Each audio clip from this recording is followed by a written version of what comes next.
बच्चों, आज हम पढ़ेंगे कक्षा 7 की किताब में संस्कृत निकिता का पाठ वंदना पाठ पढ़ेंगे।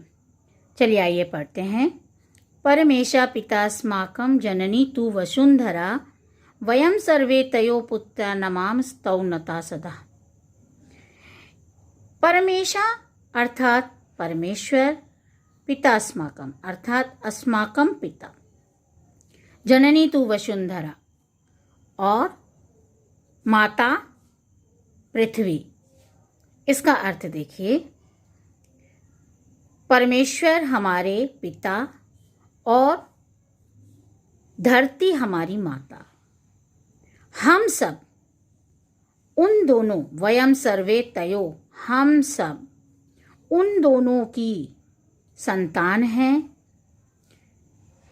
हम लोग हमेशा उन्हें झुककर प्रणाम करते हैं। अर्थात ईश्वर पिता और पृथ्वी माता होने के कारण धरती के सारे लोग हमारे भाई बंधु हैं। ठीक है। विश्व के नागरिक के रूप में हम सभी उन्हें शीश झुकाते हैं।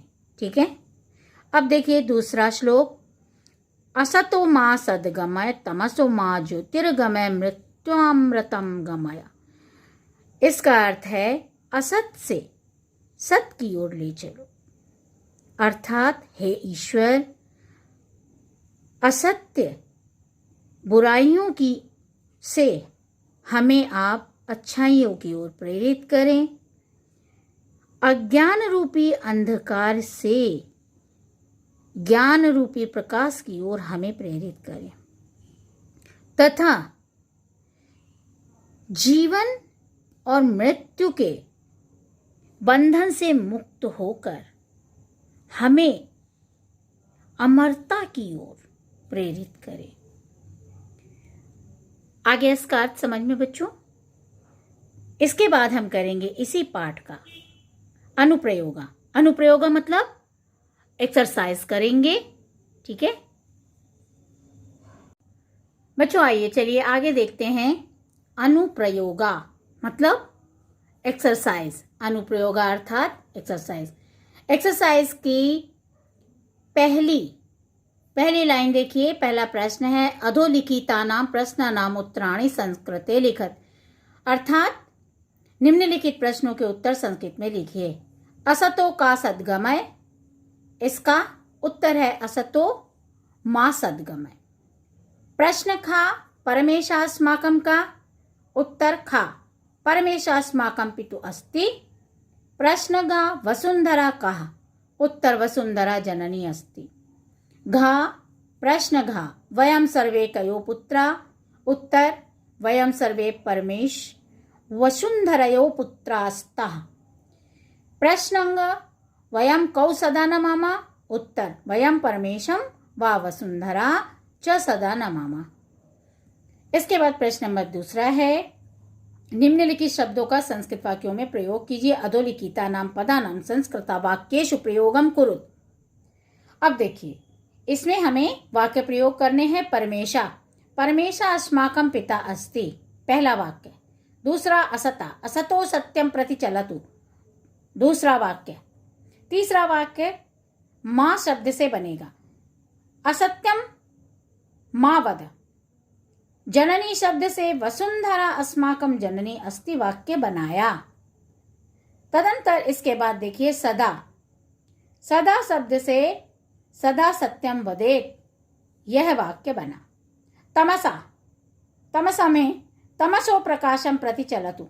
अब देखिए बच्चों, यहां पर असतो और तमसो ये दो शब्द में परिवर्तन हुआ है। यहाँ असता है, यहाँ तमसा है। यहाँ पे अर्थ जो है, इसका अर्थ है असतो असत्य से सत्य की ओर ले चलो।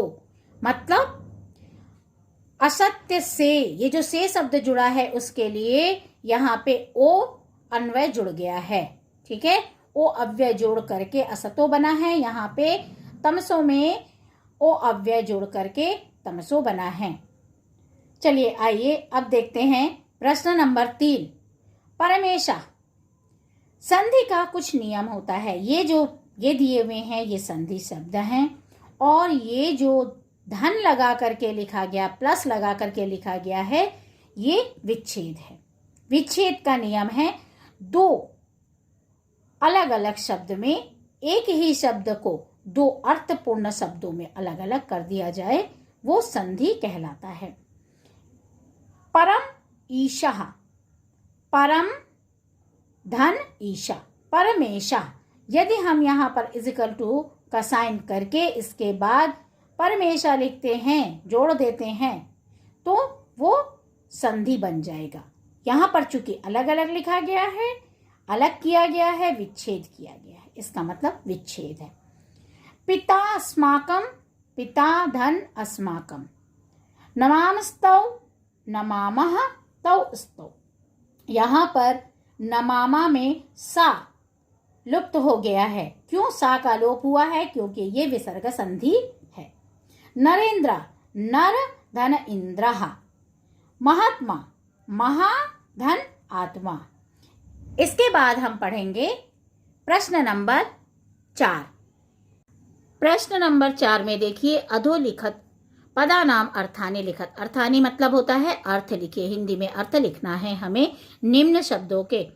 परमेशा, परमेशा का अर्थ है ईश्वर, परमेश्वर, सबसे बड़ा स्वामी। ठीक है। असतः, असतः का अर्थ बुराई। तमसा का अर्थ अंधकार। ज्योति का अर्थ प्रकाश। गमय का अर्थ ले चलो। माँ का अर्थ है मुझे। प्रश्न नंबर 5। अधोतन रिक्त स्थानानि पूरयत। नीचे दिए गए रिक्त स्थानों को पूरा कीजिए। का, परमेशा जननी तू वसुंधरा, बीच में रिक्त स्थान है, इसमें भरा जाएगा पितास्माकं। खा, वयम तयो नमामस्तौ सदा। यहाँ पर 3 शब्द भरे जाएंगे। वयम सर्वे पुत्रः नतः। वयम सर्वे तयो पुत्रा नमामस्तौ नता सदा, ये वाक्य बन जाएगा। गा, असतो सदगमय, बीच में रिक्त स्थान है, यहाँ पे मां भरा जाएगा। मृत्योमृतम, यहाँ पर एक ही शब्द है, रिक्त स्थान, गमय भरा जाएगा। प्रश्न नंबर 6। अधोलिखित पदानाम विपर्ययम लिखत। विपर्यय का मतलब होता है विलोम शब्द। अब निम्नलिखित शब्दों के विलोम शब्द हमें लिखने हैं। सतः, सतः का मीन्स होता है सत्य, और इसका उल्टा असत्य, असतः। मृत्यु, मृत्यु का उल्टा जीवनम। विषम, विषम का विपर्याय अमृतम। तमसा, तमसा का विपर्याय अर्थात विलोम प्रकाशा। दिवसा का विलोम निशा। इतना समझ में आ गया बच्चों? अब प्रश्न नंबर 7 करेंगे। 7 में हमें क्या करना है? जो वाक्य दिए हैं इनका संस्कृत में अनुवाद करना है। पहला है का, हम सबके स्वामी प्रसन्न हों। इसका अनुवाद है अस्माकं स्वामी प्रसन्ना भव। खा, मुझे अंधकार से प्रकाश की ओर ले चलो। इसका अनुवाद है मां तमसात प्रकाशम प्रतिनया। गा, गा का वाक्य है मुझे असत्य से सत्य की ओर ले चलो। इसका अनुवाद है मां असत्यात सत्यम प्रतिनय, मृत्यु से अमरता की ओर ले चलो। यह है घा, घा में मृत्यु से अमरता की ओर ले चलो। पहले में गा में है मुझे असत्य से सत्य की ओर ले चलो, और घा में है मृत्यु से अमरता की ओर ले चलो। मृत्यु हो मोक्षम प्रतिनय। अंग, अंग में वाक्य है ईश्वर हम सबकी रक्षा करें। अंग, अंग का अनुवाद है संस्कृत में परमेशास्माकं रक्षेत। इसके बाद हम पढ़ेंगे बहुविकल्पीय प्रश्न। बच्चों देखो, यहां पे आ गया बहुविकल्पीय प्रश्न। बहुविकल्पीय में क्या होता है? एक प्रश्न दिया होता है, उसमें 3 या 4 उत्तर लिखे रहते हैं। वो उत्तरों में से एक ही उत्तर सही होता है। हमें उसे छांटना है और छांट करके हमें उसमें टिक करना है, या फिर उसमें हमें अगर कॉपी में लिखना है तो हम सीधे उत्तर को भी लिख सकते हैं। ये 2 तरीके से किया जाता है। अस्माकं पिता कहा प्रश्न है। हमारा पिता कौन है? मनु, दानव, महापुरुष, परमेशा, कौन है इनमें से बताइए। इसमें से सही उत्तर है परमेशा। परमेशा मतलब ईश्वर या परमेश्वर। अस्माकं माता का, हमारी माता कौन है? हमारी माता रमा है, लता है, नम्रता है या वसुंधरा है? कौन है इनमें से? कौन है हमारी माता? इसमें से सही उत्तर है वसुंधरा। ठीक है, ये पाठ हमारा कंप्लीट हो गया। समझ में आ गया बच्चों? इसको आपको बहुत अच्छे से वीडियो को देखना है और ध्यान से इसको समझना है। ठीक है।